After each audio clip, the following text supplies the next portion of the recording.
చాలా కష్టం కూడా అయింది.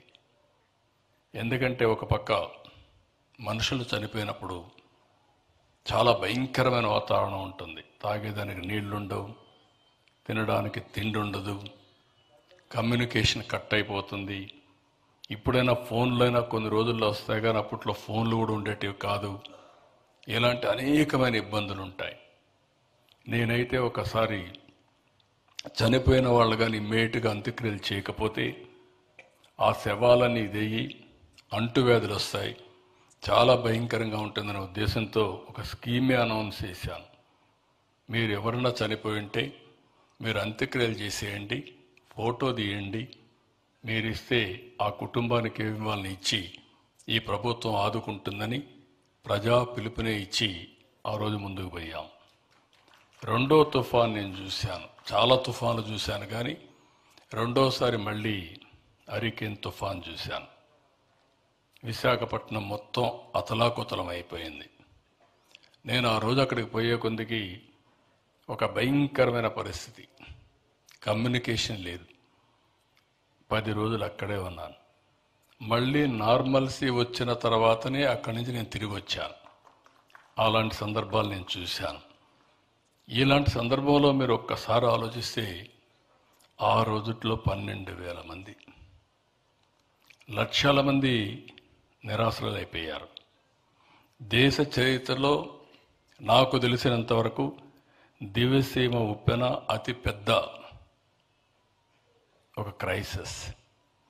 అలాంటి సమయంలో రాత్రింబగళ్ళు ఒక ఎమ్మెల్యేగా ఆయన చూపించిన చొరవ, ఆయన చేసిన సేవలు జీవితంలో ఎప్పుడూ ఎవ్వరూ మరిచిపోలేరు. ఆ విధంగా ఆయన సేవ చేయగలిగాడు. ఒక పిలిపిచ్చాడు ప్రపంచానికి. ఈయన నడుం కట్టడమే కాకుండా, ప్రభుత్వం ఇచ్చే సహాయం తీసుకోవడమే కాకుండా, సేవాభావంతో ముందు వచ్చే అందరికీ పిలిపించి ముందుకు నడిచి ఆ రోజు మీరు చూస్తే వేలాది శవాలతో ఉన్న ప్రాంతాన్ని శవ దహన కార్యక్రమాలు కూడా నిర్వహించి కడానా ప్రాంతాన్ని కాపాడిన వ్యక్తి మండలి వెంకట కృష్ణారావు గారు అని చెప్పి నేను మీకు తెలియజేస్తున్నాను. అప్పుడే ఎన్నో సంస్థలు, విదేశ సంస్థలు కూడా వచ్చాయి, వ్యక్తులు వచ్చారు, అందరూ కలిసి పనిచేశారు. ఆ సమయంలోనే మీరు ఒకసారి చూస్తే ఎన్టీ రామారావు గారు కూడా దివ్యసీమ తుఫానుకి తన వంతు కర్తవ్యంగా జోలి బట్టి డబ్బులు వసూలు చేసి కృష్ణారావు గారిని కలిసి ఆ డబ్బులన్నీ అందజేసి ఏ విధంగా చేయాలనో సేవా కార్యక్రమాలు చేపట్టే పరిస్థితికి వచ్చారు. ఇలాంటివన్నీ చేసినప్పుడు పక్కా ఇళ్ళు నిర్మించారు, కరకట్లు కట్టారు, షెల్టర్లు నిర్మించారు, వాళ్ళ కుటుంబాలను ఆదుకున్నారు, అనేక కార్యక్రమాలు చేశారు. కానీ ఆయన జీవితం చూస్తే చట్టసభలో ప్రజాప్రతినిధిగా ఉన్నాం, సమాజ సేవలో బిజీగా ఉన్నాం, ఎప్పుడు కూడా భాష మీద మమకారాన్ని వీడలేదు. తెలుగు భాషా సంస్కృతికి పనిచేసిన వ్యక్తి ఘంటాపదంగా చెప్పగలుగుతాను, మండలి వెంకట కృష్ణారావు గారు. 1957లో ఏప్రిల్లో ప్రథమ ప్రపంచ తెలుగు మహాసభల్ని హైదరాబాద్లో అద్భుతంగా నిర్వహించారు. ప్రపంచ తెలుగు సంఘాల ప్రతినిధులు ఒక వేదిక తెచ్చారు, సభను జయప్రదం చేశారు. ప్రథమ ద్వితీయ ప్రపంచ తెలుగు మహాసభలు నిర్వహించారు. అంతర్జాతీయ తెలుగు సంస్థ, విదేశాంధ్ర సేవా సంస్థల్ని స్థాపించారు. 78లో జరిగిన అసెంబ్లీ ఎన్నికల్లో మళ్ళీ పోటీ చేశారు, గెలిచారు. ఆ సమయంలో నేను కూడా ఫస్ట్ టైం ఎమ్మెల్యేగా అయ్యాను. 82లో కోట్ల విజయభాస్కర్ రెడ్డి గారి మంత్రివర్గంలో సమాచార మంత్రిగా వారున్నారు. నేను టెక్నికల్ ఎడ్యుకేషన్ మినిస్టర్గా ఉన్నా. ఆ 5 సంవత్సరాలు వారితో కలిసి పనిచేయడం నా అదృష్టంగా నేను భావిస్తున్నానని చెప్పి కూడా నేను మీకు తెలియజేస్తున్నా.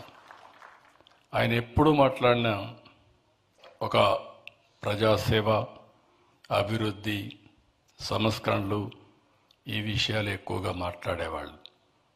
అలాంటి ఆయన చూస్తేనే ఒక గౌరవం.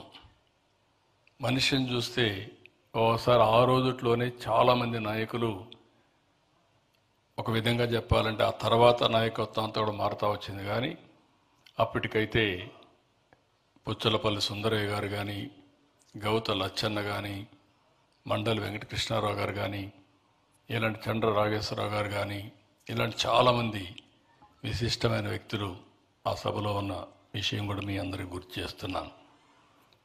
అదే సమయంలో 81లో అంతర్జాతీయ తెలుగు సంస్థ అధ్యక్షులుగా నియమితులైన ఆయన కౌలాలంపూర్లో 2వ ప్రపంచ తెలుగు మహాసభ నిర్వహించారు. 83లో మళ్ళీ ఎమ్మెల్యే అయ్యారు. నలుగురికి ఆదర్శంగా నిలిచేలా తన పొలాన్ని కూడా ఇప్పుడే బుద్ధప్రసాద్ గారు చెప్పారు. ఏదైతే స్వాతంత్ర సమరయోధుల కింద ఒక 5 ఎకరాల భూమి ఇస్తే ఆ 5 ఎకరాలను కూడా పేదలకు పంచిన వ్యక్తి మండలి వెంకటకృష్ణారావు గారు. డబ్బుల కోసం ఆశపడలేదు, ప్రభుత్వం సహకారం చేయాలని కోరుకోలేదు. కానీ అనునిత్యం ఆయన ప్రజలకు ఏమి ఇవ్వగలుగుతాడో ఆలోచించాడు తప్ప ఇంకోటి కాదని చెప్పి కూడా నేను మీకు తెలియజేస్తున్నా.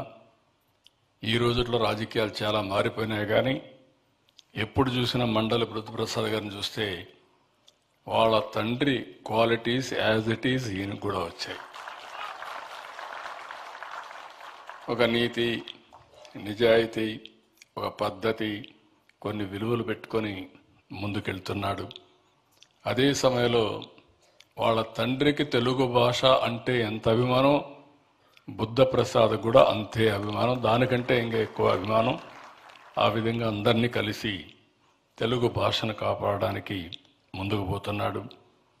అలాంటి ఈ సమయంలో ఈరోజు మంచి పుస్తకం కూడా, ఒక light house in the star అనే పుస్తకాన్ని కూడా తీసుకొచ్చాడు. దానికి మనస్ఫూర్తిగా అభినందిస్తూ, మీరందరూ చూస్తే ఆర్థిక సంస్కరణలు వచ్చిన తర్వాత ఆదాయాలు పెరిగాయి, సంపద సృష్టించబడింది. అదే సమయంలో ఇల్లులు పడిపోతున్నాయి. నేను అందుకే అప్పుడప్పుడు పద్మశ్రీ గరికపాటి నరసింహరావు గారికి చెప్పా, మీరు కూడా రండి, మేము చేసే ఈ ప్రయత్నంలో మేము ఎకానమీని బిల్డప్ చేస్తాం, కనీసం మంచి మాటలు మీరు మాట్లాడుతూ ఉంటే కొంతమంది అయినా మారతారు. నేను మిమ్మల్ని గవర్నమెంట్లో ఒక అడ్వైజర్గా తీసుకుంటాను, విలువల గురించి ప్రమోట్ చేయమని వారిని కోరాను. వారు అతి సున్నితంగా, ఈ గవర్నమెంట్ అంటే నాకు కుదరదు, నా పనిదే నేను చేసుకుంటున్నాను, నన్ను వదిలిపెట్టమని అంటే, మిమ్మల్ని వదిలిపెడతాం కానీ మీలాంటి వాళ్ళు మంచిని బతికించాలంటే మళ్ళా 10 మంది కలవాల్సిన అవసరం ఉంది, విలువలతో కూడిన సమాజం కావాలంటే మనం ముందుకు పోవాల్సిన అవసరం ఉందని కూడా వారికి చెప్పాను. యశ్వంత్జీ గారు చెప్పింది ఒకటి గుర్తుపెట్టుకోవాలి, భారతదేశం మహోన్నతమైన దేశం, ప్రపంచంలో కుటుంబ వ్యవస్థ ఉండే ఏకైక దేశం భారతదేశం. ఈ విషయం మీరందరూ గుర్తుపెట్టుకోవాల్సిన అవసరం ఉంది. వేరే సంస్కృతులు చూస్తే భార్యాభర్త కాంట్రాక్ట్, తండ్రి కొడుకు అప్పిస్తాడు, కొడుకు తండ్రికి అప్పిస్తాడు, ఇద్దరు కూడా లెక్కలు రాసుకుంటారు, తప్పకుండా తిరిగి పే చేయాలి. కానీ భారతదేశంలో కొడుకు ఎంత పెద్దవాడైనా సరే ఎప్పటికప్పుడు తండ్రి మాట వింటానే ఉంటాడు, మెంటరింగ్ చేస్తానే ఉంటారు. ఇంకొక పక్క భార్యాభర్త ఒకసారి పెళ్ళయిన తర్వాత మనందరం ఆలోచించేది, ఎవ్వరూ ఇడిపోవాలనే సాహసం చేయరు, జీవితాంతం బతికున్నంత వరకు కలిసి ఉంటాం. అది ఒక్క భారతదేశ కుటుంబాల్లో మాత్రమే ఉంది. ఇది ఎక్కడి నుంచి వచ్చిందంటే మన సంస్కృతి సాంప్రదాయాల నుంచి వచ్చాయి. మనం బాగా కష్టపడతాం, ఇంటికి వెళ్తాం, భార్యతో కలిసి పిల్లలతో కలిసి ఒక కాఫీ తాగితే పడిన కష్టం మర్చిపోతాం. ఒక సెక్యూరిటీ, కుటుంబ వ్యవస్థ అనేది ఒక సెక్యూరిటీ. మనం ఏదైనా సిక్ అయితే ఓకే, భర్త ఉన్నాడు చూసుకుంటాడు, హాస్పిటల్ తీసుకెళ్తాడు, పిల్లలున్నారు చూసుకుంటారు అనే భరోసా. ఏది జరిగినా కూడా కుటుంబ వ్యవస్థ అనేది ఒక సెక్యూరిటీ ఇస్తుంది. అలాంటి సెక్యూరిటీ వల్ల మనకి ఎన్ని సమస్యలున్నా స్ట్రెస్ బరస్ట్ అవుతాం, ఇంటికి పోతానే రిలాక్స్ అయిపోతాం. ఈరోజు మీరు ఒక్కసారి చూస్తే కొన్ని దేశాల్లో 60 సంవత్సరాల వరకు కష్టపడి ఆఫ్టర్ 60 years ఓల్డ్ ఏజ్ హోమ్లో ఉండే పరిస్థితి వస్తుంది. కానీ భారతదేశంలో ఓల్డ్ ఏజ్ హోమ్ అనే సమస్య లేకుండా పిల్లలు, కుటుంబ సభ్యులు అందరూ కలిసి ఉండే ఏకైక వ్యవస్థ అది భారత వ్యవస్థ. ఇది ప్రపంచంలో ఎక్కడా లేనటువంటి గొప్ప వారసత్వ సంపద. ఈ సంపదని కలిసి ముందుకు తీసుకుపోవాల్సిన అవసరం ఉంది. ఇటీవల కాలంలో మనం కూడా కొంచెం మారిపోతున్నాం. ఎక్కువ మెటీరియలిస్ట్. నా ఆలోచన ఒకటే, నేను రాజీ పడడం లేదు. హైదరాబాద్లో మీరు చూస్తే హైటెక్ సిటీ, ఐటీ. ఇప్పుడు నేను మాట్లాడేది క్వాంటమ్ వ్యాలీ, ఆర్టిఫిషియల్ ఇంటెలిజెన్స్. ఒకప్పుడు శారీరక కష్టపడేవాళ్ళం, ఇప్పుడు శారీరకంగా మీరు కష్టపడాల్సిన పని లేదు. నా లెక్క ప్రకారం సెల్ ఫోన్ తీసుకుంటే అన్ని పనులు అయిపోతాయి. కానీ నరసింహరావు గారు నా సెల్ ఫోన్ నేను వాడినని, మీరు వాడరు. కానీ ఇప్పుడు సెల్ ఫోన్ లేకపోతే బ్రతికే పరిస్థితులు లేవు. ఆ స్టేజ్కి వచ్చేసాం. ఒకప్పుడు నన్ను ఎగతాళి చేశారు అందరూ. ఒకప్పుడు ఇండియాలో సెల్ ఫోన్స్ ఉండేటివి కాదు. చైనాలో సెల్ ఫోన్స్ అప్పుడే పెద్ద ఎత్తున రెవల్యూషన్ వచ్చింది. ప్రపంచం మొత్తం సెల్ ఫోన్లు వచ్చాయి. మన దగ్గర బిఎస్ఎన్ఎల్ ఒక కంపెనీ ఉండేది, ఇప్పుడు కూడా ఉంది, government of India public sector company. అప్పట్లో మాన్యువల్ ఎక్స్చేంజెస్ మనవన్నీ. ఏదైనా ఫోన్ కావాలంటే కొంతమందికే, డబ్బులు ఉండే వాళ్ళకే ఫోన్లు ఉండేవి. ఊరికి ఒకటి ఉండేది, పెద్ద పెద్ద వాళ్ళకే ఫోన్లు ఉండేటివి. ఆ ఫోన్లు కూడా బుక్ చేస్తే మామూలుగా రావు. లైట్నింగ్ కాల్ ఒకటి ఉండేది. లైట్నింగ్ కాల్ అంటే మామూలు రేటు కంటే 10 times ఎక్కువ ఉంటుంది. అది బుక్ చేసుకుంటే ఇస్తారనేది అనుకునేవాళ్ళం. అది కూడా వారం 10 రోజులు అయ్యేది. ఎవడన్నా ఎక్స్చేంజ్లో పరిచయం ఉంటే మాత్రం డైరెక్ట్గా కనెక్ట్ చేసేవాడు ఆ రోజులు. అప్పట్లో నేను సెల్ ఫోన్ల కోసం మాట్లాడుతూ ఉంటే అందరూ నన్ను ఎగతాళి చేశారు. ఒక మాటలో చెప్పాలంటే 420 కూడా అన్నారు. ఇప్పుడే సుమ్జీ గారు చెప్పినట్టు ఎవరెన్ని మాట్లాడినా నేను ఆలోచించేది భవిష్యత్తు కోసం ఆలోచిస్తాను. ముందుకు పోయా.